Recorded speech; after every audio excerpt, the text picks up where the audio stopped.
Mike, thanks for joining us. How busy is the day prior to tonight's telecast? It gets a little annoying with all you guys that want to talk about it, Thank you. I'm not quite as eclectic. I'm not quite as eclectic as you are with the cooking and, you get a little bit of sports, a little bit of politics. It's pretty good stuff you got going there, man. And all you have is, height and weight and 40-yard dash times and, waist benders and all of those great things. High motors, good hips, right?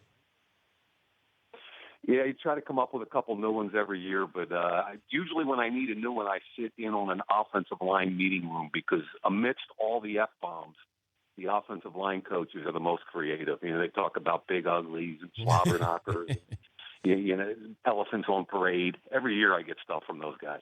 If you could be the fly on the wall in any draft room tonight and you could hear it unfiltered, which draft room would you want to be in where you heard everything going on? Unfiltered all night long. I would probably, that's a good one. I'd probably say New England, believe it or not, even though they're not till the end of second round. I just find Bill Belichick fascinating, and I would love to hear what he had to say as that first round unfolded, and just unfiltered Bill's opinion. Why they, that all that kind of stuff. I think that was fascinating. Okay. The key to the first round, is it San Diego at 3 or Dallas at 4 or another team? Well, I think San Diego is going to set the tone here, and they've done a nice job of kind of keeping people in the dark. And they could go with either offensive tackle, which I think is going to could affect whether or not Tennessee tries to get back up in the top 10. They could go with either offensive tackle or Jalen Ramsey or even DeForest Buckner. So they wanted to trade down.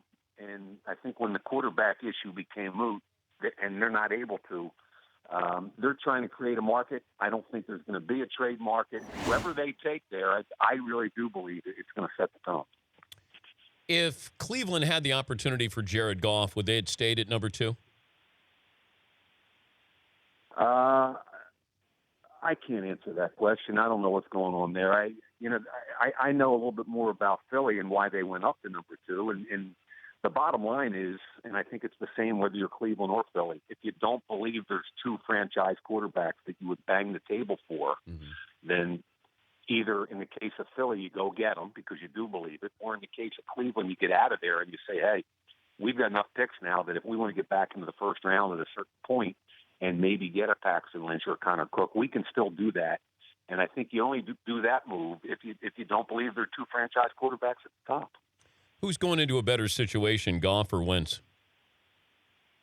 Well, the situation day one for a quarterback is better with the Rams because they've got a run game and they've got a defense. If you look at Matt Ryan and Joe Flacco, the year they were drafted, they both started every game as rookies, and they played pretty well. And the reason was the pressure was off. They ran the football, they played defense, they kept them out of tough situations. The second-round quarterback you like the most is who? It's Connor Cook, and he could go in the first. If he goes in the first, I don't have a second-round quarterback, and I think the biggest wild card in the entire draft is Christian Hackenberg. Of all of the quarterbacks or of all the players as far as wild card? Of all the thousands of players eligible for this draft, Christian Hackenberg is the biggest wild card. Why? And the reason is that he's got first-round talent, he's got a big arm, he's 6'4", he's got everything. If you draw up what a first-round quarterback looks like, it's Christian Hackenberg. However, the tape is so wildly inconsistent, you don't know what to do with him. And then when you throw in all the intrigue of he played well as a freshman with Bill O'Brien, did not play well the last 2 years, got the tar beat out of him by a poor offensive line, you mix all that up into a bowl and you go, what do you do with him? And that's a conversation I've had with a lot of teams. Yeah, I wonder if Connor Cook ends up with the Browns, that they get a quarterback, but they don't have to use a first-round pick. So you got an Ohio guy. I don't know if that'll play in with Cleveland looking at Connor Cook. What do you think? I don't think whether or not where he's from plays into it. I do think what plays into it, whether it's Cleveland or Philly or any of those towns where it can be a little bit tough. Cleveland's frustrated, and they should be. It's more the mental makeup of the kid. less the physical skill set. It's can you handle it? Can you hang in there when people are screaming and yelling at you and wondering either why you're not playing or why you're playing so poorly? Can the kid hang in there and continue to develop? And I think part of the mental makeup of the kid is important, especially when you look at the quarterback position. We ask you this every year. The least risk attached to a first-round draft pick would be with who?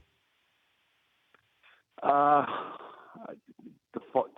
Buckner, I think, is minimal risk. Ezekiel Elliott is minimal risk. And I think Jalen Ramsey is minimal risk. Those guys are all as clean as it gets. Is Ezekiel Elliott worthy of the number 4 pick overall? Yeah, as long as philosophically you're going to commit. And let's face it, the Cowboys did that 2 years ago. They've got an offensive line in the prime. They had a tailback 2 years ago that touched the ball 449 yards and generated 2,200 yards of offense and took care of the football. And I think Ezekiel Elliott is better than that tailback. So if Dallas takes him at 4 and says we're going to it's a Dallas Cowboy redux. We're going back to 14, and we're going to pound the football, take the pressure off Romo. I buy into that. Now the problem is they better go get some defensive ends because they don't have any on their roster. I'll leave you with this. Is there a way that you can mention Joey Bosa and not mention J.J. Watt or Jared Allen? My bigger problem is going to be Spicoli because that's kind of who he reminds me of when you interview him. So Fast Times at Ridgemont High, Sean Penn? Oh, dude, yeah. Dude, yeah. But Spicoli had a low motor, though, Mike. He had a low motor. No, man. He was relentless out of the classroom. Mr. Hand. And Spicoli wouldn't have passed a drug test, though, Mike. All I know is we interviewed Bosa when he finished his combine. He came up to our booth, and he just had this whole Spicoli thing going. And so as soon as he left, I go and talk back to our truck, and I'm like, hey, anybody, Spicoli? And the whole truck was like, we all thought the same thing.